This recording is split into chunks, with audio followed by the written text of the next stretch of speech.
Good morning, guys. Welcome to our first discussion, Module 1, Human Development, the Meaning, Concept, and Approaches.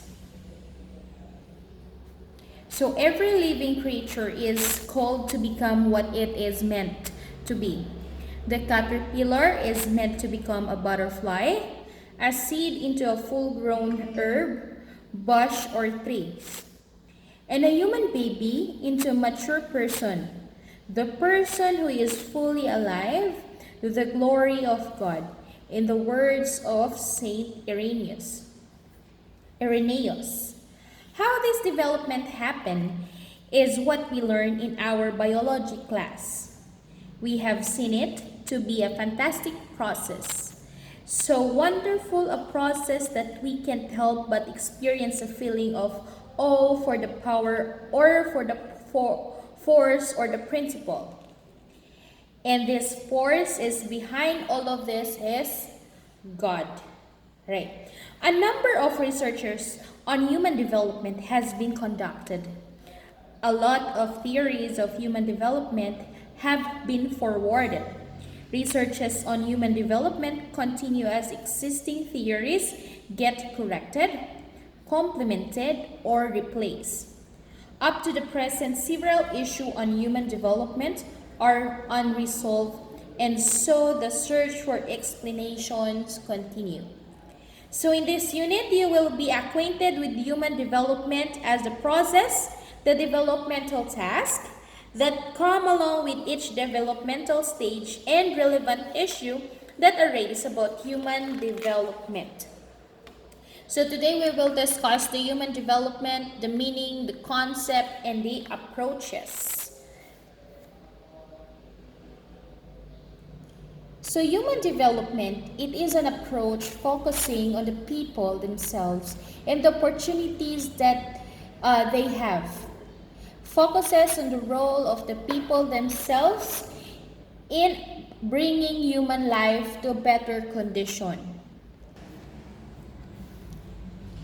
Here are the examples of a human development. As you can see, guys, we have babies, from babies to fully grown children.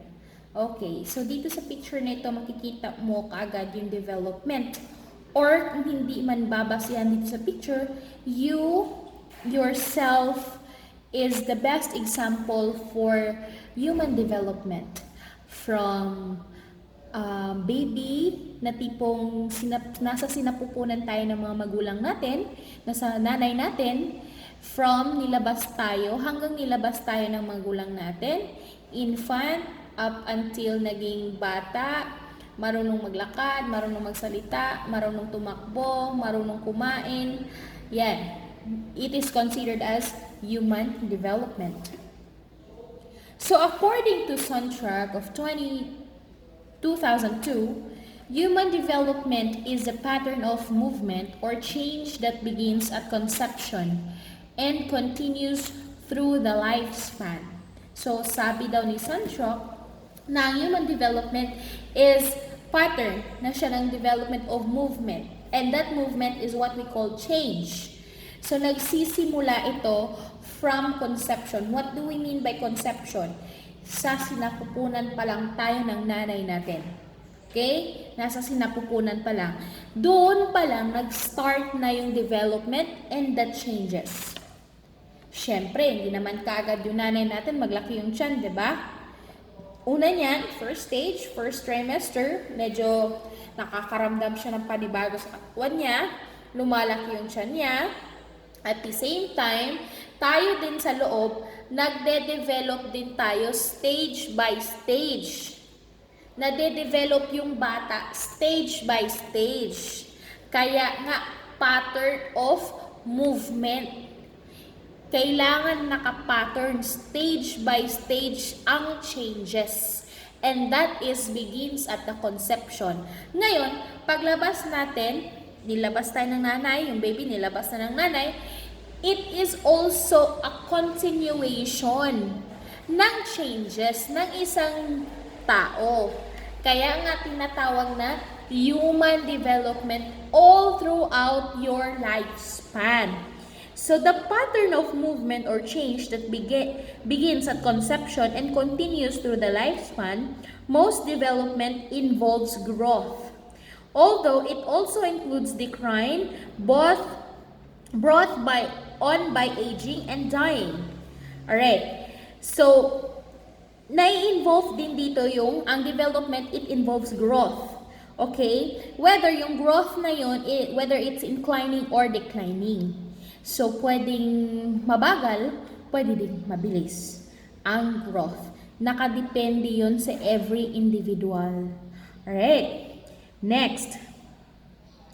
Remember that changes are not confined to any area of a person's life. They occur in the person in an integrated manner. Development is the pattern of progressive, orderly, and predictable changes that begins in conception and continued development mostly involves changes. Next. Here are the major principles of human development. So, number 1. Development is relatively orderly. So, magbigay tayo ng example bakit development is relatively orderly. So, si Jacob and Diana will learn to sit, crawl, and then they walk before they can run. So, imagine, si Jacob daw and si Diana matuto munang umupo, gumapang, at saka maglakad bago sila matutong magtakbo. The muscular control of the trunk and the arms comes earlier as compared to the hands and fingers. So, ang una na di-develop dito, especially kay Jacob and kay Diana, especially yung mga skills na nauna nilang acquire, yung upo, tayo, at saka gapang, at bago sila makatakbo is muscles. Again, muscles or muscular control. Diba, tayo, bago tayo makatayo, may muscles na nag-contract na nakamakatayo ka. Hindi naman yan tipong kung palangya-langya ka, hindi ka talaga makatayo. Malamang yung muscles mo, nakikipag-coordinate yan sa katawan mo, nako-control ng muscle mo in order ka makatayo. Okay? So next.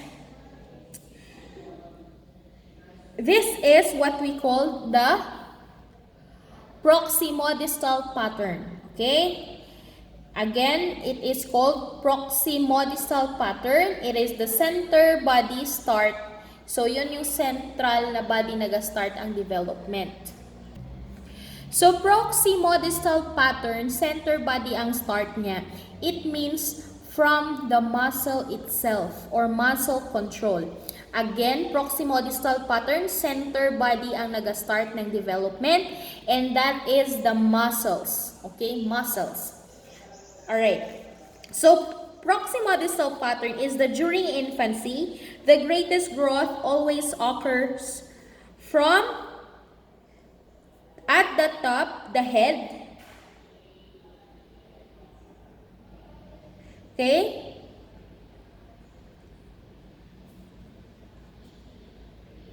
So, sorry guys, mali ang pagbasa ko kanina. So, the proximo distal pattern is, or the development is where growth starts at the center of the body. So, center of the body, so yun na yung muscles, and moves towards the extremities.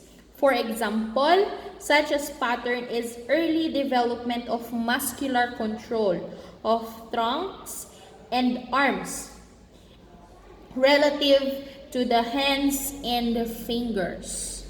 So, ang start ng development ni proximo distal pattern is from the center of the body, then disseminate siya all throughout the other bodies or all throughout the parts. And proximo distal pattern is the development of the muscle first. That includes yung legs, arms, fingers, and whatsoever. Okay. Next, we have what we call cephaloclaudelle pattern. From head to bottom. Again, from head to bottom. So, During infancy, the greatest growth always occur at the top, the head. So, syempre, according to cephaloclaudelle pattern na development, ang unang-una daw na de-develop is the head. Right? With physical growth in size, weight, and future differentiation gradually work its way down from top to bottom. For example, the neck, shoulders, middle trunk, and so on and so forth. So this is what we call the cephaloclaudal pattern. Okay, let me review. Proximo-distal pattern is center body ang start ng development. Ito na yung include ng muscles, from the muscles itself. Ang cephaloclaudal pattern is from head to bottom and development. Alright.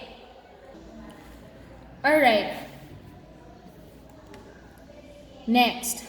While the pattern of development is likely to be similar, the outcome of development processes and the rate of development are likely to vary among individuals. So what were shared in the small group discussion in regards to kanina yung kay Jacob and Diana, okay, yung development nila, kanina yung sinabi ko, yung development ni Jacob and ni Diana, may become more premised on many ifs. Meaning if they become from a good home with a loving and caring parents, they may develop into warm and responsible children, adolescents, and adults. If they come from a deprived environment, they may develop into carefree and irresponsible adolescents and adults. So, according to the second pattern, ang development daw, the outcome po yan ng mga parents. So, kung ang parents na kinalakihan ni Jacob and ni Diana is irresponsible, at yung deprive yung community, what do we mean by deprive? Yung very poor, yung pagiging responsable, yung tambay-tambay lang, yung ganun. So malamang, yung kinalakihan ng mga bata, yung dalawang bata, is ganun din. Okay? They always mimic on what they always see.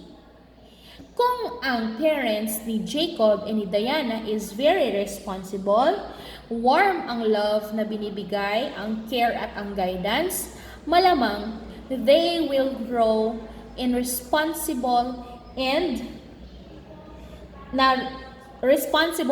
warm na children. Okay? At when develop still occurs in themselves. Okay? In themselves. Alright. So, ngayon, pag once ang isang bata lumaki na nasa environment na tipong laki sa layaw na term natin, malamang yung bata is ganun din in the near future. Okay? What they see is always tama sa kanila. So we must be very careful, especially sa mga estudyante kong parents na careful po tayo sa mga binibigkas, sa mga galaw natin as a parents. Why? Because children always mimic our actions and our words. Okay? So, pag nakikita nila na yung nanay nila is nagsasabi ng GAGO, malamang yung bata, gagayahin niya yun. Kasi iniisip niyang tama yun. Kasi ginawa ng nanay niya. Okay?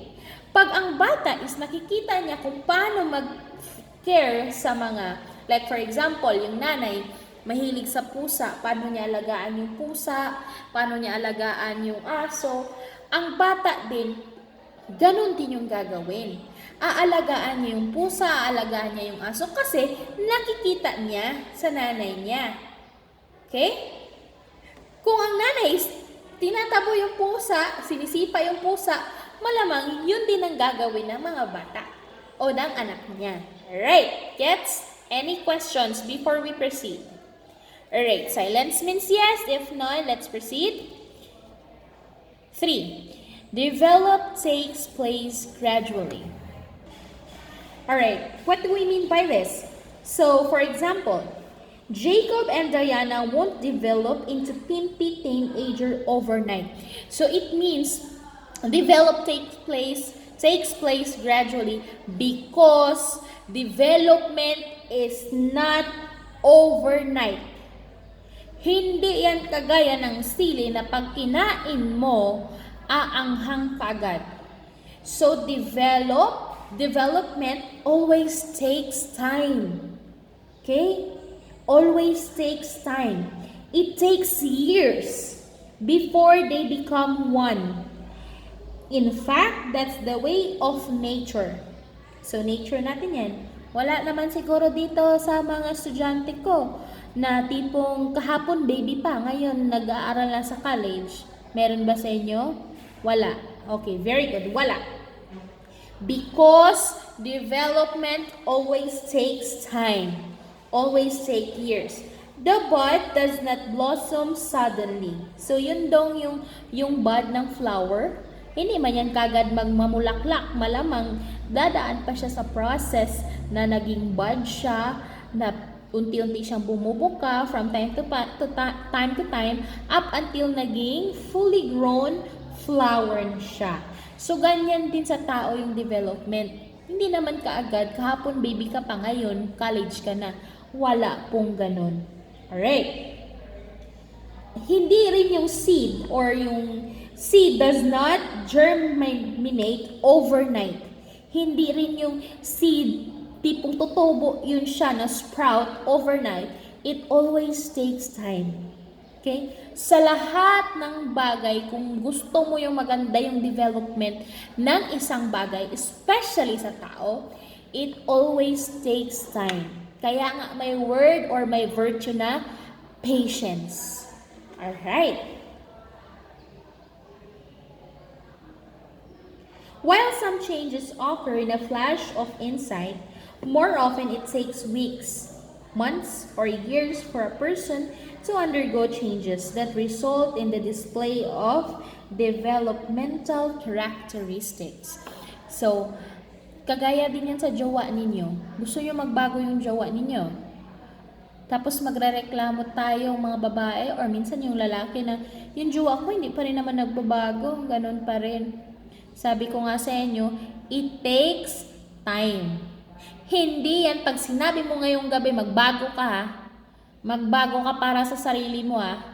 Hindi naman yan pwede kinabukasan nagbago. Magtaka ka kung bigla nagbago yan. Kinabukasan, nakagabi mo lang pinagsabihan. Alright? It takes time. Give him or her or that person a time to change for his own good and goodwill. Alright? So, any questions before we proceed?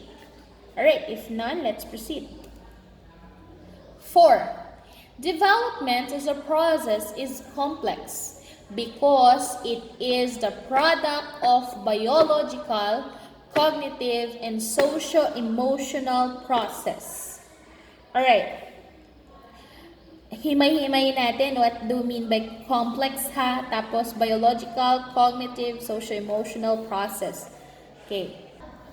Okay. Why development is a process is complex? Okay, number 1, development is complex process because it involves many factors. Development cannot be at cost of compromising the rights of the people, destroying environment, etc. Even if a recourse is identified, one has to have the technology and awareness about it. So, ang development is a process is complex kasi marami siyang parts. Maraming parts na nagkokonekta. At isa dito ang product ng biological, cognitive, and socio-emotional process. So, when we talk about biological process, it involves changes in the individual's physical nature. The brain. Okay? The brain. The brain of Jacob, let's go back to Jacob and Diana, okay? The brain of Jacob and Diana will develop. They will gain weight. They will gain height. and they will experience hormonal changes when they reach the period of puberty and cardiovascular decline as they approach late adulthood. All these show the biological process in development. So, sa biological, unang-una si brain. Right? So, dito din pasok ang development ni height and ni weight. And dito papasok yung stage ng puberty. Kung sa babae, dito papasok yung pagdadalaga. Sa lalaki, ang pagiging binata. Okay. Next is the cognitive process. So, cognitive process involve changes in the individual's thought, intelligence, and language. Jacob and Diana developed from their mere sound to a word becoming two words. The two words becoming a sentence. So, dito sa cognitive na de-develop yung mga salita, kung paano mag-compose ng sentence. O, for example, ang nanay, tinuruan yung baby magsabing, mama. Okay? Before niya mamimik yan, tinitingnan niya ang bibig ng nanay niya kung paano magsalita ng mama. Mama. Ulit-ulitin niya ng nanay, mama. Mama. Right. Then katagalan, syempre nare-register yan ng mga bata sa brain nila. So, they mimic it. Ginagaya na nila. Mama. Okay, another word. Papa. Papa. Papa. Papa. Okay? So, they always mimic it. Doon papasok si cognitive process. Next is the socio-emotional process. The socio-emotional process includes changes in the individual's relationship with others, changes in emotion, and changes in their personalities. As baby, let's go back to Jacob and Diana, responded with a sweet smile when affectionately touched and frowned when displeased. Okay, sa pagiging baby, ang pinapakita ni Jacob and Diana, kung baby pa sila, in regards to socio-emotional process, pag masaya sila, ngumingiti, tumatawa. Pag malungkot sila o may nararamdaman, frown, nakasimangot, nakasimangot, umiiyak. Okay? So, yan yung emotion ng mga babies. So, when they grow older or when the development takes gradually, so, unti-unting nagbabago yon. Ang personality din nila, unti-unting nagbabago. Depende sa environment. Okay? So, these biological, cognitive, and socio-emotional process are inextricably intertwined. While these processes are studied separately, the effect of one process or factor on a person's development is not isolated from the other processes.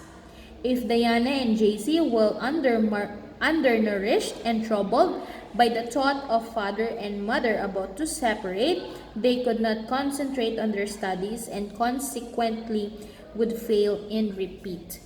So, nakaka-apekto din ang nanay at tatay in regards to the development ng mga bata.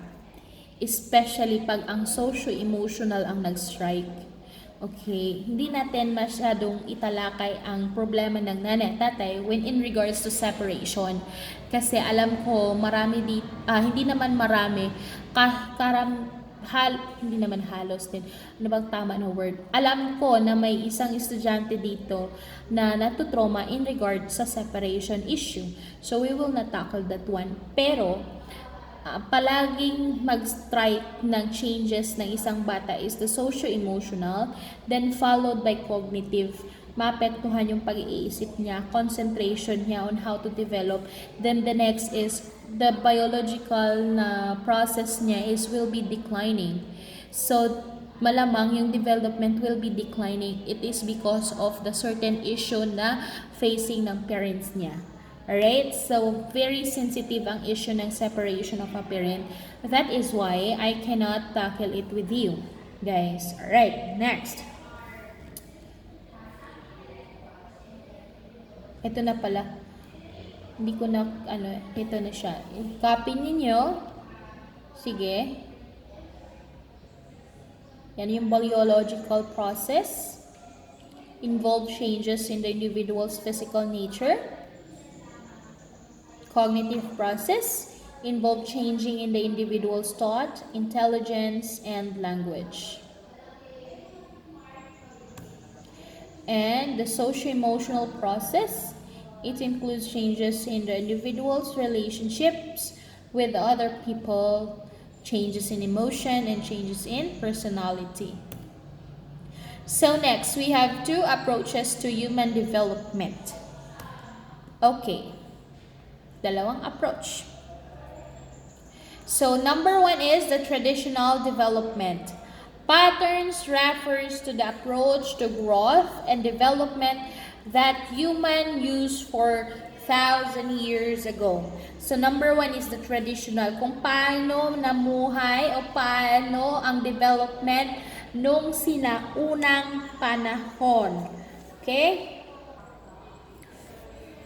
Alright, if you believe that Jacob and Diana will show extensive change from birth to adolescence, little or no change in adulthood, and decline in late old age, the approach of development of Jacob and Diana is traditional development. So, ito yung traditional development na tipong konti lang yung development niya or no change at all. Or nagda-decline siya to the late old age. Okay, ito yung tinatawag na traditional development. So, konti lang yung changes or yung tipong hindi naman konti yung changes or no changes at all. It is because limited lang yung parang capacity or limited lang yung mga kailangan gawin ng tao nung sinaunang panahon. That is why yung changes nila kukunti lang din or no changes at all. For example, ang tao nung pinanganak, tinuruan maglakad lang, mag-walk, and then yung language nila. At the same time, hindi na sila nag-aral kasi nga puro trabaho na lang, tipong nag-aani, nag-uuman, nagkukuha ng baboy damo. So, yun lang yung development nila, paikot-ikot lang. Then, nung nagtanda na sila, wala na silang gagawin kasi mahina na sila, nandun na lang sila sa bahay. So, it declines. And that is what we call the traditional development. Alright. Next is the lifespan development. We will continue tackle the lifespan development on our second discussion. Alright? For your assignment, in your notebook, copy and answer. Will the process of development take place very fast or gradually? Again, will the process of development take place very fast or gradually? Then expound your answer. Kung ang answer ninyo is very fast, then expound your answer. Ano yung mga basis ninyo? Bakit very fast yung development ng isang tao?